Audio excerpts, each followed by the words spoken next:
Hi, this is Joey Picard with Duxbury Youth Lacrosse, and this is the Marquette Drill. The Marquette Drill is a shooting drill, but with a pass, a pick, and a slip as well. And we run this 4 different iterations, which I'm going to demonstrate now.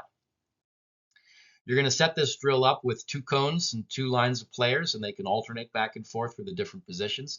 In fact, you can and should run this on both sides of the field simultaneously. This is a shooting drill with no defense, so we typically do not put a goalie into this drill. So you can have this action being constant and simultaneous, but for the sake of this presentation, I'm going to remove that side and isolate and focus on what one group is doing. The first time we run this drill, it's going to be with a topside dodge and a shot. And every time there's actually going to be a shot, it is a shooting drill, but the shot's going to come from the dodger who does a topside or towards the middle dodge. The way this is going to begin is going to be a pass initiated from the top. So our top player is going to throw it over to the wing.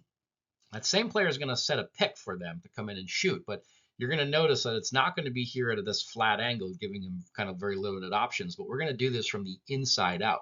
So this player is actually going to kind of run into the crease first and then turn around and then come back to set the pick at a better angle. And then at the same time, our dodger is really going to kind of create some more space in what we call drifting. They're going to come upfield, and now they have several options. They can come topside, which a lot of times is the preference, or they can come down alley side as well and still have a considerable amount of success going it that way as well. But we do run this 4 different ways, and the first time is with this dodge that goes topside, followed by a shot from the dodger. But you'll notice that after setting a pick, this teammate here slips away for a bailout, and we will use him for the 3rd and 4th iterations of this drill. But for this first one, we're just going to keep the ball in the hands of the dodger who shoots. So we're going to show you the topside dodge again with the shot without any stops. You're going to see how there's the screen at the same time as the drift, the topside dodge, and a shot.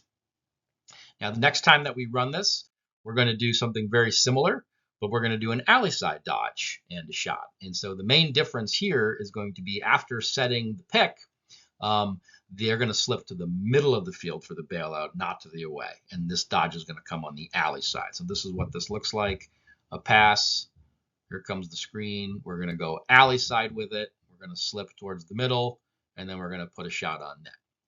Now, the next 2 times we run this, we're going to start passing it over to the slip man and what we call hitting the slip. But we're going to do this starting with a topside dodge again. So we have our pass to initiate this action. We have a screen. We're going topside, but rather than throwing the ball to the net, we're going to throw it to our teammate, who's the one who's going to put that shot on. And then the 4th and final way we do this is going to be an alley side dodge, where we're going to hit the slip who's now in the middle. And a kind of good rule of thumb here is that they're mirroring each other, never taking their eyes off, keeping their chest to their player, looking off, maybe a little stick fake one of these times. You always want to kind of confuse the defender, and you have multiple options. You can shoot it, or you can hit the slip and they'll shoot it. Great drill for 2-man game.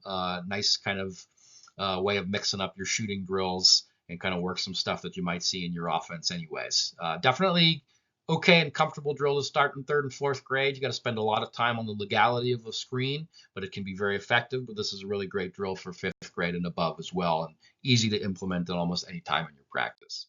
If you have any questions, any feedback, if you've seen any variations of the Marquette drill that you'd like to share with me, or simply just check in, I'd love to connect with you anytime. I want to wish you good luck with your lacrosse season, and thanks for watching.